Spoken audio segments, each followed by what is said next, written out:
We're here again for a farm tour, and today is August 26th. One of the things you'll notice if you've been watching these all season is that the last one I did was on August 1st. So it's been 3.5 weeks. And I had, through most of the season, been doing one of these videos every 2 weeks. But in the middle of the season, August, things kind of slow down. There's a lot of weeding that happens. It's usually hot and dry. And you're just kind of waiting for the warm season crops to grow, and the cool season crops haven't been planted yet. And so I decided to wait a little longer before taking this video because things had seemed to be getting a little bit redundant.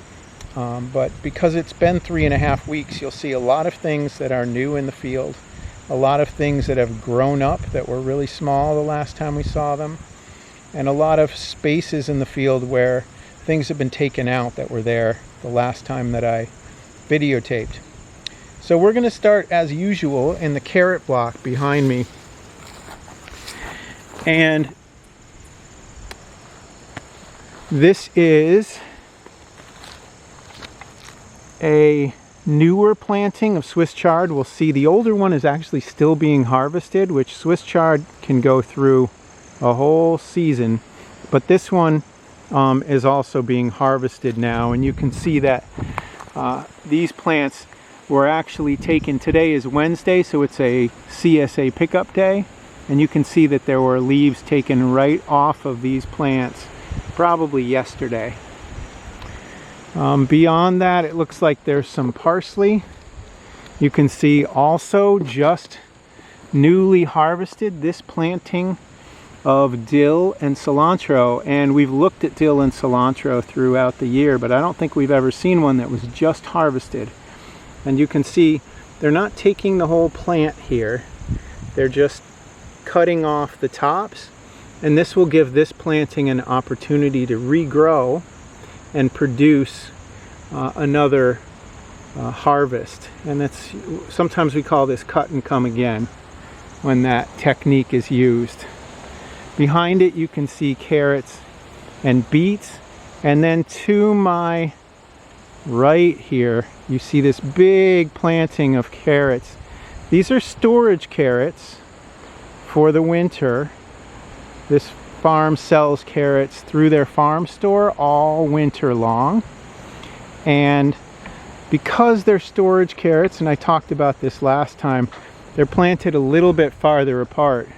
Last time we saw these, they were really small, and these have just been weeded for a second time. They were weeded and thinned about a month ago, and then they were weeded for a second time just for the weeds that have popped up since. So one thing we don't see when I'm doing these walks is just how much labor is required to make everything look relatively weed-free like it is.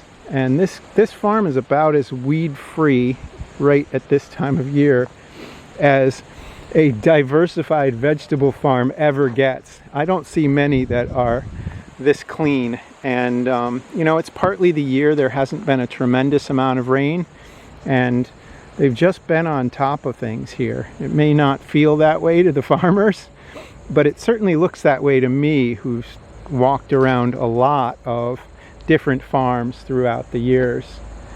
So the next couple plantings here are more dill and cilantro and beets, and then that continues through this block here, succession plantings of dill and cilantro, and it looks like a pretty big planting of beets here for winter storage and sale in the farm store.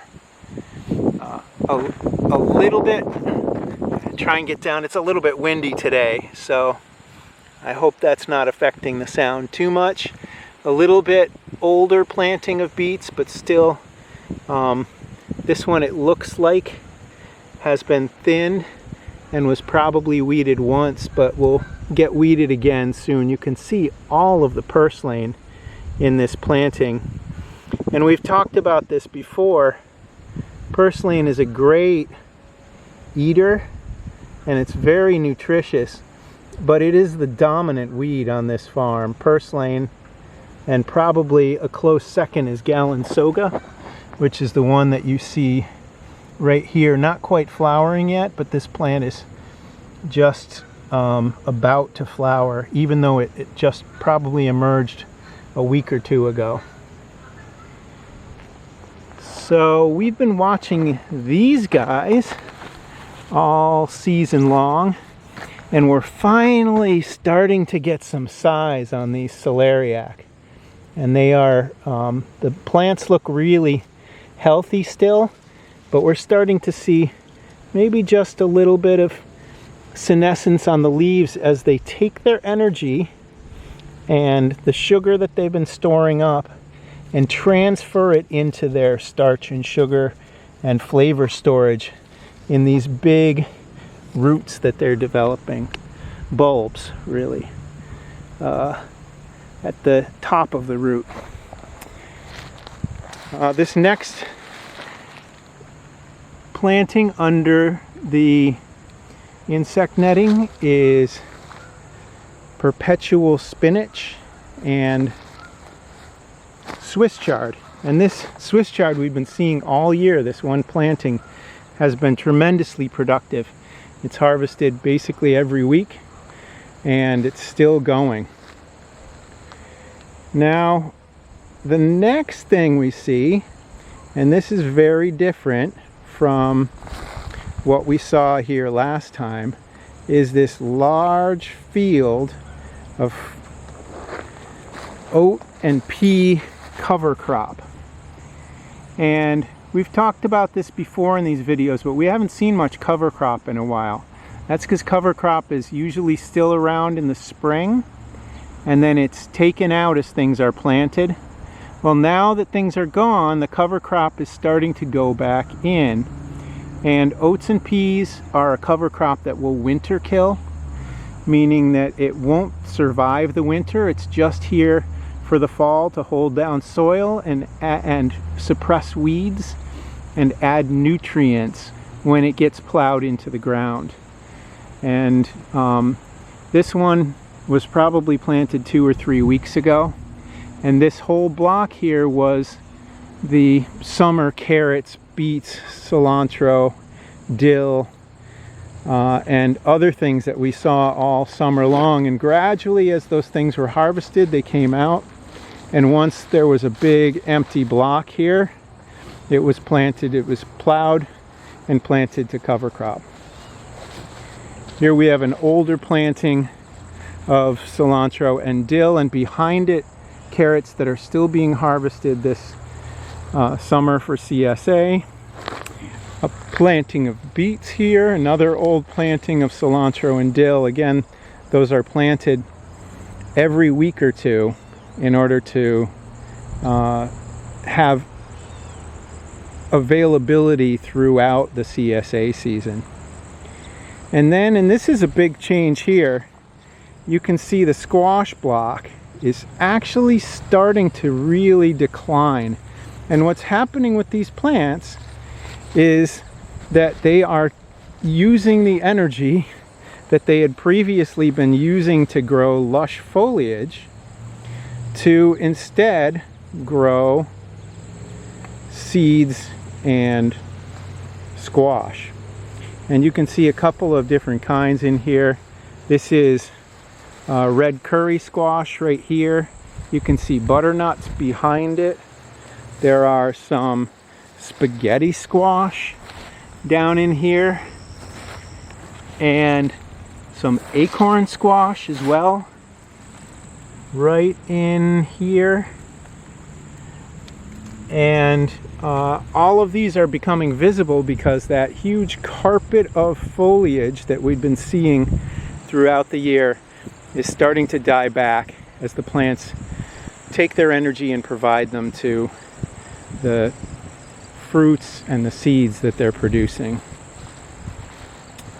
Here is an old planting of summer squash, an old planting of cucumbers.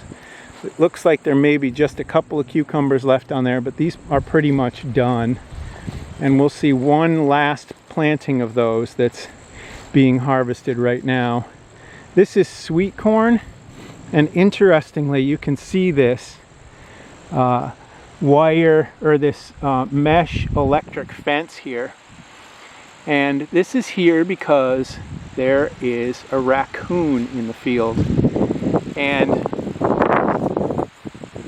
raccoons will, when the corn is ripe, just when it's ready, just when you want to harvest it, they'll come through and help themselves. And raccoons are notorious for not just taking an ear of corn or another fruit and having one, but taking a bite out of every single one that you have in the field and ruining the entire crop. And they did this with a bunch of watermelons earlier in the year. It was a really good watermelon season, and there were some left in the field, and a raccoon came in and clawed or bit into about 30 or 40 watermelons. And so fortunately there are a lot of watermelons. There were already a lot of watermelons in the cooler, but this is here to keep the raccoon from taking out this entire planting of sweet corn when it's ready. And actually, this planting of sweet corn, I didn't notice this before, but this one has already been harvested. And I don't know if you can see where it's been harvested, but you can tell there are no ears on it. And we'll see another planting here in a minute where the ears are still intact. That one was probably harvested for CSA pickup today. This one doesn't have an electric fence around it because the ears aren't ready yet. They're still immature, and a raccoon can tell the difference. They won't take the corn when it's immature. They will wait until it is perfect and sweet and then come and take it. And so this planting, which even though it's a little bit taller, is a little bit younger, doesn't need that protection. Here are the last plantings of summer squash and cucumber, and I'm trying to stay down out of the wind for you here. Here, this is an interesting story too. These are kale plants under insect netting, and the last time we looked at them, which was almost a month ago now, I said that they were almost done. Well, the reason for that is that when she harvested them, she took the insect netting off, and these flea beetles, which you can still see sitting on the top of the insect netting, wishing they could get in and eat the kale plants, got in under it and really did a number on them. Well, she treated them with an organic pesticide. Very few pesticide treatments here, but there are pesticides that are allowed in organic production, and they've come back, and they were probably harvested today for the CSA pickup. Here are some leeks that we've been watching all year, and then another big area of cover crop. And this was various things. It was earlier plantings of summer squash and cucumbers, earlier plantings of sweet corn, and the watermelons may have been here. I can't remember exactly now, but you can see this big area has gone through its production cycle for the year, and now it's cover cropped and being protected from erosion and having nutrients and organic matter added into the soil during the fall season. And so this is a really important technique on organic farms, where you can't just use herbicide. You can see there's some purslane in here, but as the oats and peas grow up, they will, to a large extent, outcompete the other weeds that want to come in and keep them from going to seed in this area. And then the final piece on this side of the farm is an unplanted area and the fall brassicas. And we've been looking at this as a big unplanted area for most of the late summer, and now you can see a lot of the fall brassicas are in. And I'm not going to get all of these right because, well, one of the things about brassicas is that many of them are actually the same species. Broccoli and cabbage and kohlrabi are the same genus and species. They're the same plant, and they're just varieties of them that have been selected for expressing particular traits. In the case of broccoli, the trait that they express that they've been selected for is densely packed flowers that form that nice broccoli head. In the case of kohlrabi, they've been selected for an enlarged stem at their base. And in the case of cabbage, they've been selected for making tightly packed round heads of leaves that form the head of the cabbage. So this, as we go along, it's hard to tell when they're small, but these are either kohlrabi or broccoli. This I think is broccoli. This I'm pretty sure is broccoli. This is kale, and you can see how much smaller, younger, and more delicate, and I'm sure tender and sweet this kale is than that kale that's been growing all summer long. More kale, green cabbage, a planting of kale that's a little bit more mature that you can see has actually had its first harvest for CSA pickup today. These are rutabagas that didn't really germinate or maybe take very well, but in some places you can see they're pretty good, but in some places there are spaces where there's either poor germination if they were direct seeded, or the plants didn't establish very well after they were transplanted. And then one more row of cabbage. On this side you can see it's red cabbage. Okay, so now here we are on the other side of the garden, and we're starting in the Nightshade block.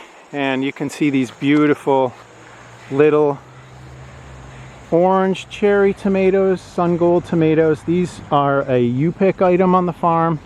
It's too much labor to pick cherry tomatoes, so the farmer just offers for CSA members to come and pick their own. You can see these beautiful green zebra tomatoes, and you can see this. I don't know that you can see this, but these plants are now probably 7 feet tall and starting to kind of droop over the trellis that they've been tied to, and are still growing and still producing. This is also just a huge planting here of eggplant, and I don't know that I've ever seen eggplant this tall before. It's really phenomenal, and it's just pushing up this insect netting. But we've had some great eggplant pickups for CSA. These are peppers, and peppers have been a little bit slow to develop this year. It's funny, you know, some years are good for some things and some years are good for others. And this year, peppers have been a little bit more of a challenge. The banana peppers, these are actually Hungarian wax peppers, are just starting to come on. These are a great eating pepper that is a little bit spicy, or more accurately, some of them are really spicy, but most of them are very mild. And we'll probably see some of those in pickup today. The sweet potato ocean continues to grow strongly, and sweet potatoes harvest is a ways off. The second planting of tomatoes here is coming along and is probably being harvested already. Basil, you can see how much of this basil is now flowering. It's okay when it's flowering a little bit. When it spends too much of its energy doing that, it starts to take away from the quality of the leaves. But these plants still look healthy and happy.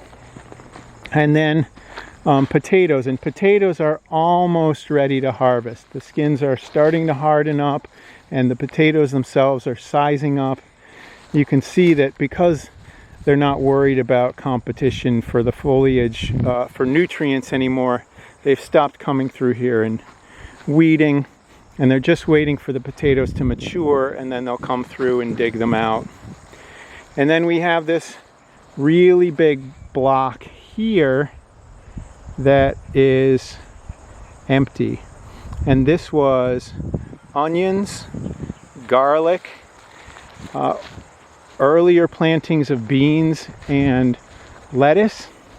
And we have beans probably started about here, and with a new picking every week, a row or two has been taken out. And the same with lettuce, which was interplanted with the beans. And you can see the last few plantings of beans down here, and the last few plantings of lettuce, and this is probably the last row of beans for the season. That's my guess. I would probably see a much smaller one around if this wasn't, but lettuce will continue to be planted through the fall every week or two in this blank area here in order to have lettuce available. And in fact, in the greenhouse here, most of what you see left here is lettuce that will get planted out. And there are a few brassicas maybe left to plant in that fall brassica block, but mostly lettuce here. All right, well, that's the farm tour for August 26th. Stay tuned for more changes and the beginning really of the fall season the next time that we come.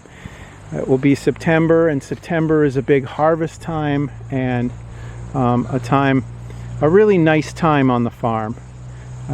It's always a relief when the hot weather is done and we start to get into the seasons that are cooler and that bring abundant harvests of so many crops.